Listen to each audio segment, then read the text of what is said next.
I get asked a lot how I read so much. I read all the time.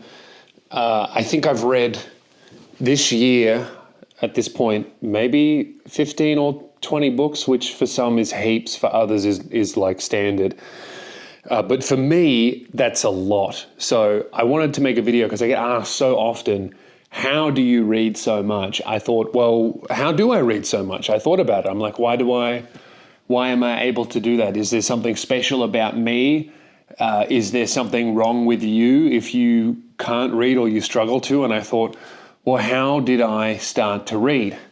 When I started to read, like most readers, it was when I was young. My parents read to me, and then I just was like, oh, reading is cool. And then throughout school, I kept reading books.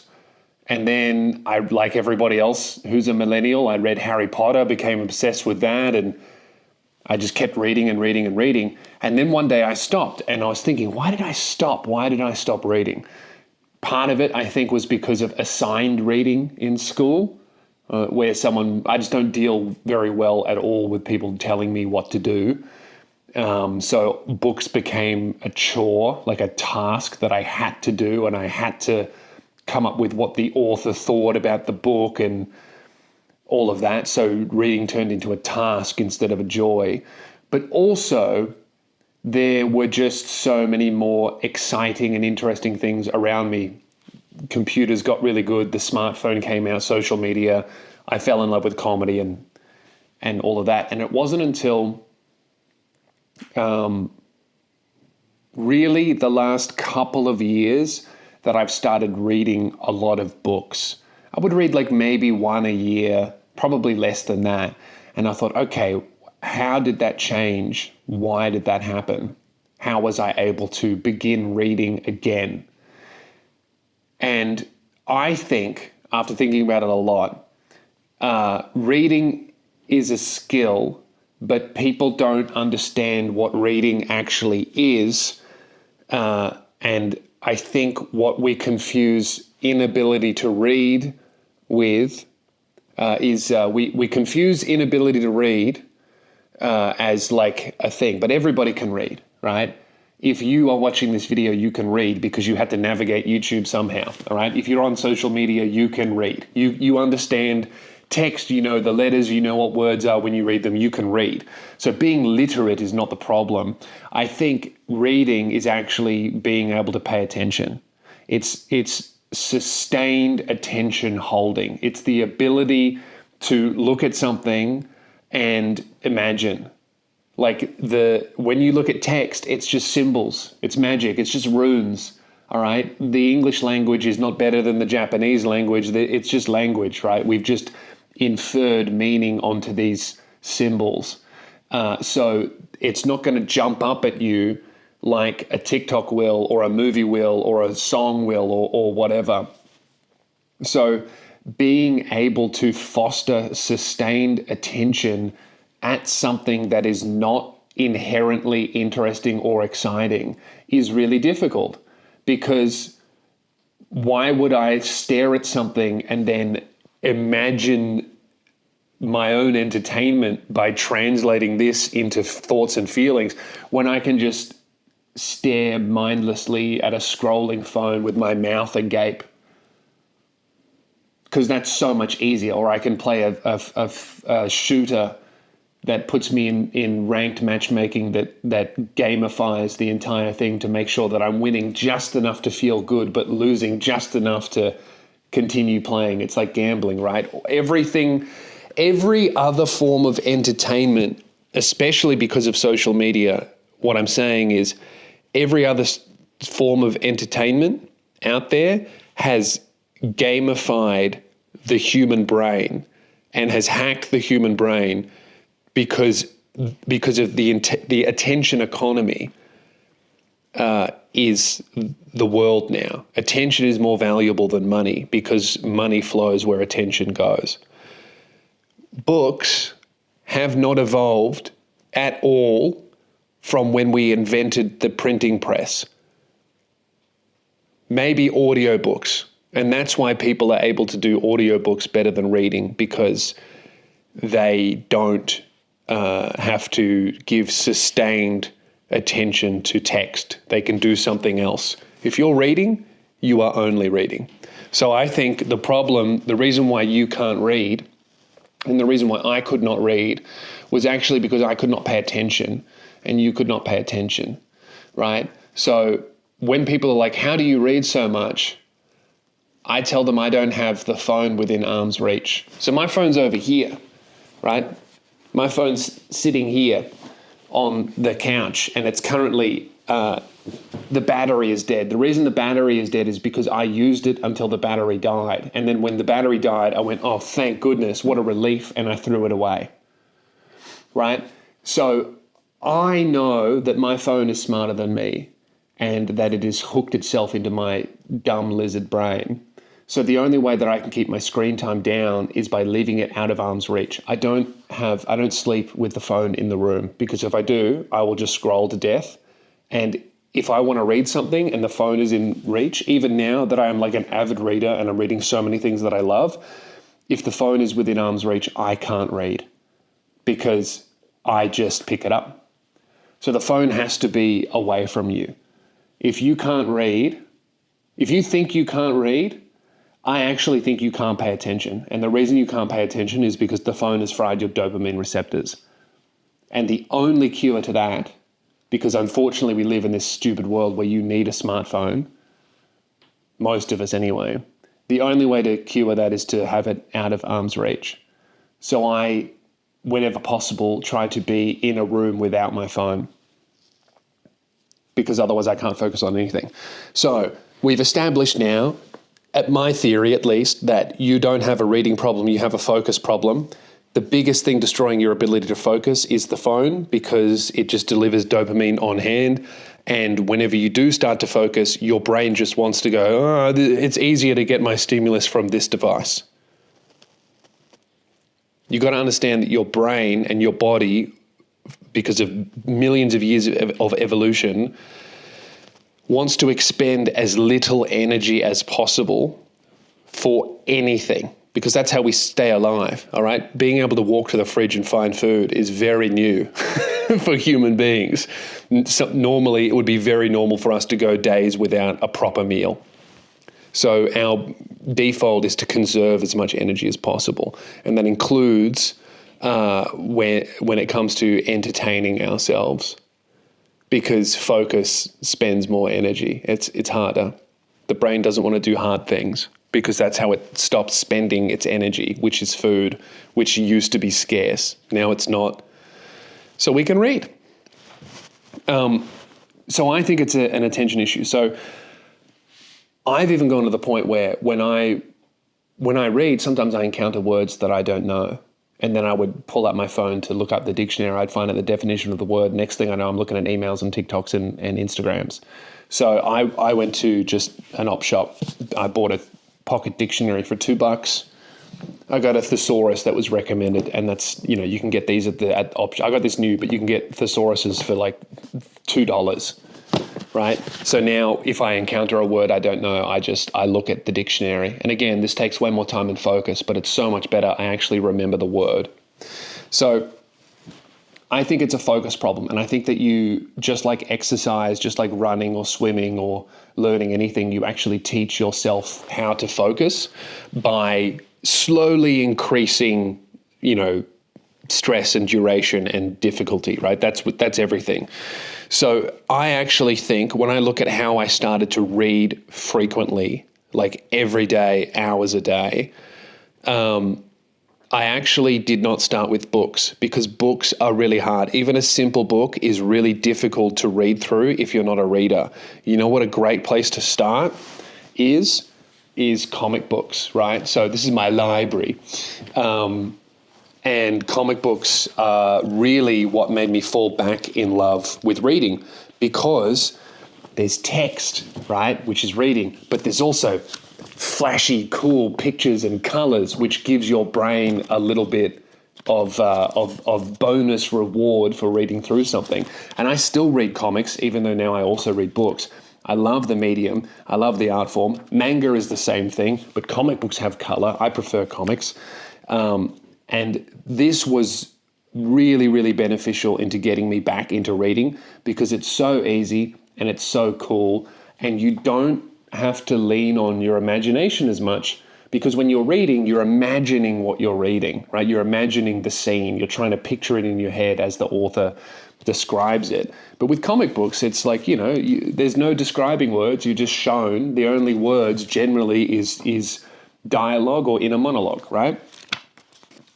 So that is a great place to start reading. If you want to become a reader, I actually would not start with books.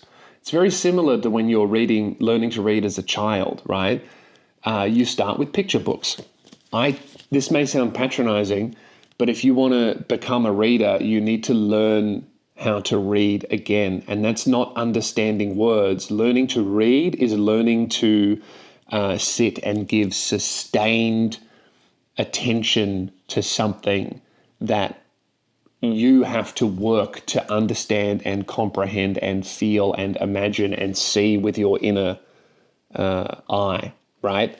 And comic books take most of the work out of doing that by showing you all of the pictures. So I would recommend, if you want to become a reader, start with comics, start with manga. Don't read it on an iPad or on the computer. It's not the same. It needs to be tangible. It needs to be real. It needs to be in your hands. And also, the computer is just a distraction machine. I hate my phone. I hate my laptop. The only work that I do now on computers is editing video and images. Everything else I try to do in a concrete, real world way in my hands. I write with a pen. When I write on a keyboard, I have a device that's disconnected from the internet that is only just the keyboard and a text program. And I'll get into, maybe I'll do another video about writing. But that's what I would recommend, okay? Where do you go after comic books? You've been reading comic books and manga and stuff. You want to read books. If you still struggle with books, magazines are great. Print media is great. Pick an interest that you have. Go to a magazine store, Mag Nation in Australia, or just the newsagents, and just buy a magazine. And this is like a step up from comics because there's lots of pretty pictures and colors and it looks beautiful and it's all arranged, but it's specific, but there's lots of text paragraphs, right? And it's also specifically about your interests. So it's not necessarily fiction or a made-up story. It's usually non-fiction, which is something that's about a real thing, a story that actually happened. In my case, I love reading White Dwarf, which is all about Warhammer, miniatures, painting, playing the game, things like that. So that's like a great next step. I just started reading the New Yorker magazine, which is just text. There's really not many pictures at all. There's some funny cartoons, but this is like, fiction and non-fiction and a little bit of news. This is like a nice balance because I like reading about the news. I hate looking at it on my phone because it's really difficult to watch children being blown to bits every time you open up your phone and you want to look at the news. It's a lot less jarring and you understand things a lot more if you can just read text and you can find out what's going on without giving yourself PTSD. So I've just picked this up and I really like it. Right, so now you've done comic books or manga and you've picked up a magazine, and now you have kind of taught yourself, as long as the phone is out of reach, that you can actually pay attention to something and get really massively rewarded for that because you learn things. Your vocabulary gets bigger.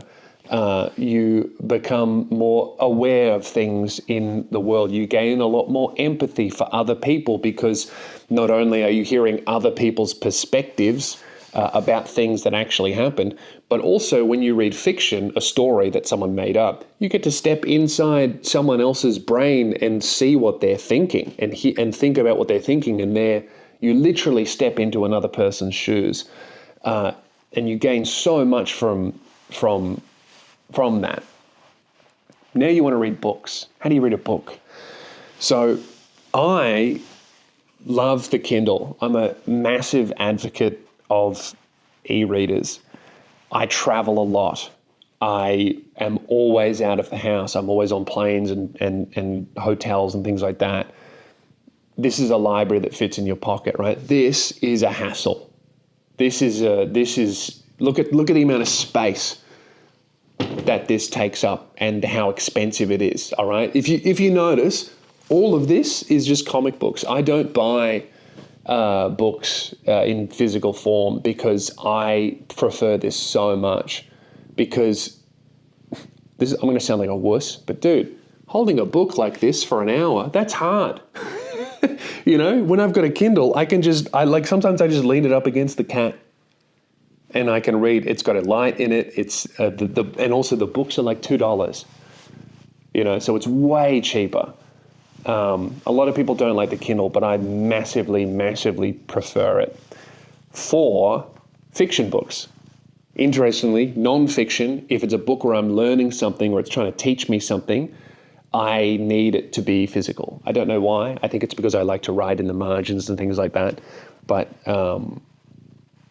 I really recommend the Kindle this is more about how to read like fiction, you know, if you want to read storybooks. I am currently reading book, I think this is 45 of a 54 book series.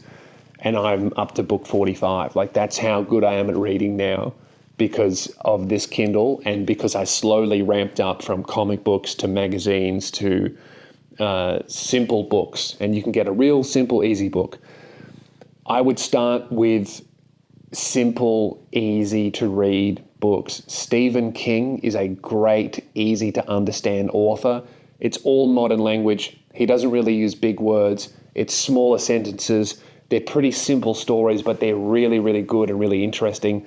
And he has some small books.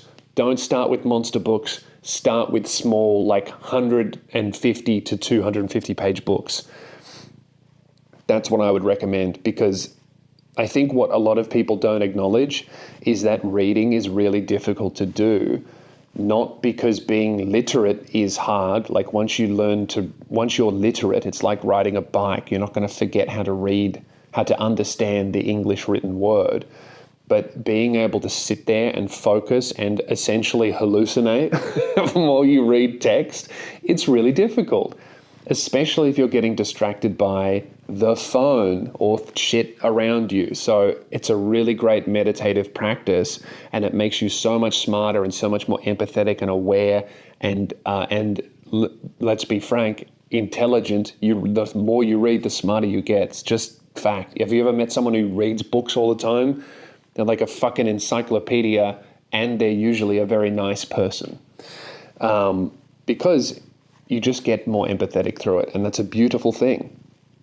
But even I still struggle. So now that you're reading, if you're following my advice, that I hope is helpful, now that you're reading just small books, where do you go from there? Well, you can go wherever you want. You can enter into a science fiction universe like I have. The Warhammer books are brilliant, and they're really nice, simple, easy reads. Or you can take a step up. I just finished The Idiot by Fyodor Dostoevsky, and this book sucked to read. It's the most amazing book I've ever read, and it was the most difficult book I've ever read. It was such a slog. All of the Russian names are in, all of the characters have these Russian names that I'm not familiar with, so I don't even know their genders.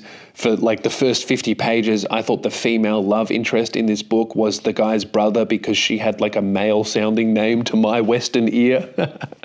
I ended up having to print out a character list with their relationships to each other, so I didn't stop forgetting who people were because the cast of characters was so big. I constantly had to put the book down, go to my computer and Google something about Russian culture, history, the time, because it was, based in what would have been current day Russia when it was written. So there was no need to explain any of the culture or the influences because everybody, the target audience was Russian people living in that time, in that culture. And also this book was beautiful, and it made me cry, and it really upset me because it touched on something that affected me very deeply in my personal life. And all of those things combined meant if I started with a book like this, I would have gone, I hate reading. I can't read. Reading's too hard, you know. And I think that happens to a lot of people, is they want to read, so they go, what's the best book of all time? They start with something like that and they go, this is terrible. This is hard. I don't understand this. I can't focus. I think what you actually want to do is start with comic books, manga, something easy. You need to teach yourself how to be able to pay attention and read and enjoy it again, because that's really hard. So I don't think there's anything wrong with starting with comic books, with manga, and then, you know, even if you're 35, progressing from that onto Harry Potter again. There's a reason why those books are so successful. They're good stories and they're easy to read. Even now, still, on my Kindle, I have downloaded, because I like reading a difficult book and then an easy book. It's like a palette refresh. Like I just finished The Boxman by Kobo Abe. Very short book, but super dense, pretty difficult read. And it had me thinking, man, what was that book even about? What am I reading? What's happening? Like frequently throughout it, because that's just how it's written.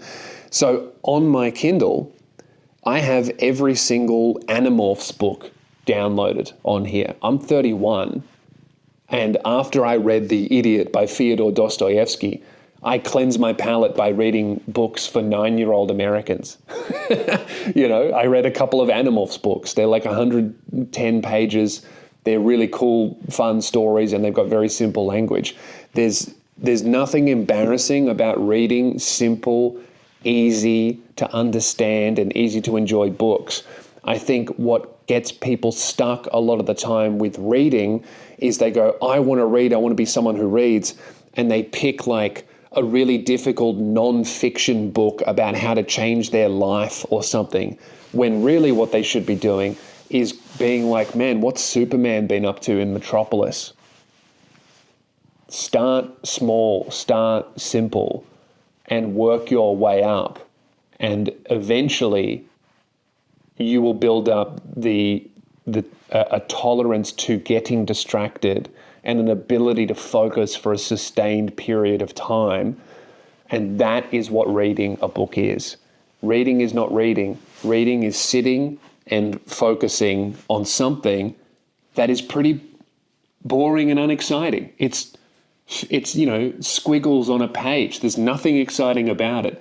All of the excitement from reading happens in your brain. And that's the beauty of being able to read and knowing how to read and being an avid reader, is that you begin to understand and you gain the ability to really entertain yourself up here by imagining and thinking. And from that comes often writing, creating, changing your life. All of that stuff that happens up in here starts to come out of you in the form of actions and thoughts and beliefs and deeds. And that's why reading is so important, because if you can read an old classic Russian literature book from a few hundred years ago about a culture you don't comprehend, about people you've never heard of, about political structures you've never even considered, if you can do that and understand that, you can apply that to your daily life. You can go to the gym 5 days a week for an hour and not be bored, even though it's monotonous and, you know, repetitive, because you don't need all of this flashy external stimulus every single minute of every single day to keep your brain from wanting to die because you're bored. Being able to read is being able to defeat distractions. Being able to defeat distractions is being able to focus. Being able to focus is being able to defeat that feeling of being bored, which makes you chase this cheap McDonald's dopamine, which is just scrolling through infinite vertical video slop that makes you dumb and sad. And that is why you should read Batman. I hope that was useful. What else would you like me to talk about on this channel? Comment, and if I think I have thoughts on it, we'll talk about it. Subscribe. Bye.